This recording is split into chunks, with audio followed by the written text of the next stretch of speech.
রমাজানের প্রস্তুতি নাম্বার 1, আমার সেটা বলেন। রমাজানের প্রস্তুতি নাম্বার 1 হচ্ছে যত দুনিয়াবি কাজ আছে সেই কাজগুলোকে কমিয়ে ফেলবো। দুনিয়াবি কাজগুলো কি করব? মানে দুনিয়াবি যত কাজ, যত ব্যস্ততা যা আছে এগুলোকে কমায় নিয়ে আসবো, যাতে রমজান মাসে আমাকে বেশি বাইরে দুনিয়াবি প্রয়োজনের বাইরে বের হইতে না হয়, মানে বেশি ব্যস্ততা আমাকে দুনিয়ার জন্য না করতে হয়। মনে করেন যে আপনি চাইলে এখন যদি সামর্থ্য থাকে রমাদান এবং ঈদের বাজার করে রাখতে পারেন, কারণ লাইলাতুল কদর নষ্ট করে ঈদের বাজার, আর রমজানের অনেক রুহানিয়াত নষ্ট করে দেয় দুনিয়াবি বাজার ঘাট, তাই না? সবার সামর্থ্য হয় না, কিন্তু বড় বড় যে বিষয়গুলো আছে, বড় বড় খাবার, মৌলিক খাবার, এগুলো আপনি 2 মাসের জন্য বাসায় রাখতে পারেন যদি সামর্থ্য থাকে। সামর্থ্য নাই তাহলে সেটা আলাদা বিষয়। মোট কথা, এটা শুধু একটা বিষয় বোঝাচ্ছি না, দুনিয়াবি যত ব্যস্ততা এগুলোকে কমায় রমাজানের জন্য প্রিপারেশন নিতে হবে। আল্লাহ পাক আমাদেরকে সবাইকে রমাদানের জন্য প্রিপারেশন নেওয়ার তৌফিক দান করেন। এটা হলো মনস্তাত্ত্বিক প্রিপারেশন, যে রমাদান আসতেছে, আমি শাবান মাসেই আমি আমার কাজগুলো গোছাই নিব, যাতে রমজানে আমি ফারেক থাকি ইবাদতের জন্য। বুদ্ধিমানের কাজ না এটা? আল্লাহ পাক তৌফিক দান করেন, আমিন। 2 নম্বর হচ্ছে ভাই, রমাজানের আমরা সবাই 30টা সওম রাখবো বলে নিয়াত করি, আল্লাহ পাক তৌফিক দান করেন, আমিন। কিন্তু এখানে একটা কথা, 2 নম্বরটা হচ্ছে রোজা রাখার মতো রোজা রাখতে হবে। কি বললাম বলেন? রোজা রাখার মতো রাখতে হবে। এটা কেন বললাম, কেন বললেন ভাই? উত্তর দিচ্ছিস। উপোস থাকা, না খেয়ে থাকা আর সওম রাখা এক জিনিস নয়। পানি ছেড়ে দেওয়া, খাবার ছেড়ে দেওয়া আর ইসলামী সওম এক জিনিস নয়। অনেক ধর্মের মানুষ খাবার পানি ছেড়ে দিয়ে থাকে, উপাস থাকে না? হাদিসের মধ্যে নবীজি বলেছেন যে ব্যক্তি রোজা রেখে অন্যায় কাজ ছাড়তে পারলো না, মানে আল্লাহর মাসিয়াত ছাড়তে পারলো না, এই যে কাবায়ের ফাওয়াহিশ এগুলো ছাড়তে পারলো না, অশ্লীলতা ছাড়তে পারলো না, মিথ্যা ছাড়তে পারলো না, বেহায়াপনা ছাড়তে পারলো না, তার না খেয়ে থাকায়, পানি না পান করায় আল্লাহর কিচ্ছু যায় আসে না। আর রোজার বিষয় বুঝলাম। রোজা কাকে বলে ভাই? মানে রোজা মানে হচ্ছে আমি আল্লাহ পাকের সমস্ত নিষেধ ছেড়ে দিব। কি করব? আল্লাহর সমস্ত নিষেধ। রোজা থেকেছি, পানি খাচ্ছি না, খাবার খাচ্ছি না, কার ভয়ে? গোসল করার সময় 1 ঢোক পানি খেলে কে দেখবে?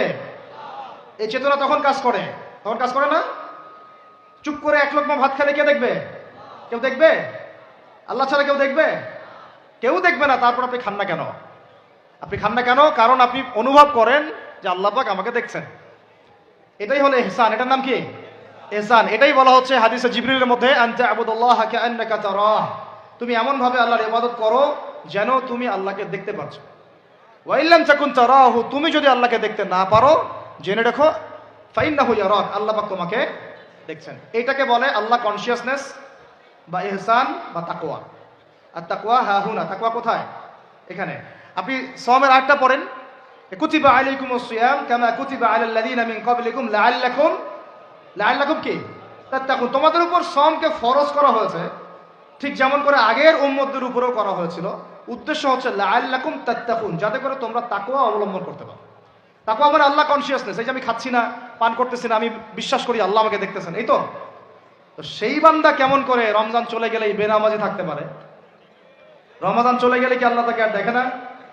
সেই বান্দা কিভাবে সুদ খায়, তখন কি আল্লাহ তাকে দেখে না?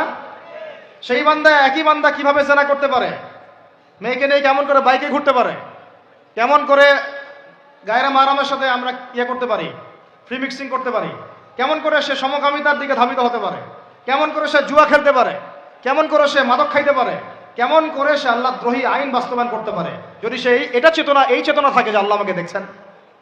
এই চেতনাটাকে বদ্ধমূল করার জন্যই রমাজান আসে, বলেন সুবহানাল্লাহ। আমি বুঝাতে পারলাম রোজা রাখার উদ্দেশ্যটা কি? ওই জিনিসটাকেই আমাদের ভিতরে ইনস্টল করাই হলো উদ্দেশ্য। লাআল্লাকুম, মানুষরা বলেন লাআল্লাকুম তাত্তাকুন। তাকওয়া কি কিনতে পাওয়া যায় বাজারে? এই যে আল্লাহ পাক আমাকে দেখছেন, আমি খাবো না, আল্লাহ আমাকে দেখছেন, আমি পান করতে পারবো না, আমার রেস্ট্রিকশন আছে, পিপাসায় গলা ফেটে যাচ্ছে একেবারে রোদের মধ্যে, তাও খাচ্ছি না কেন? কার ভয়ে? ওইটাই জীবনের সব ক্ষেত্রে বাস্তবায়ন করার জন্যই রমজান আসে।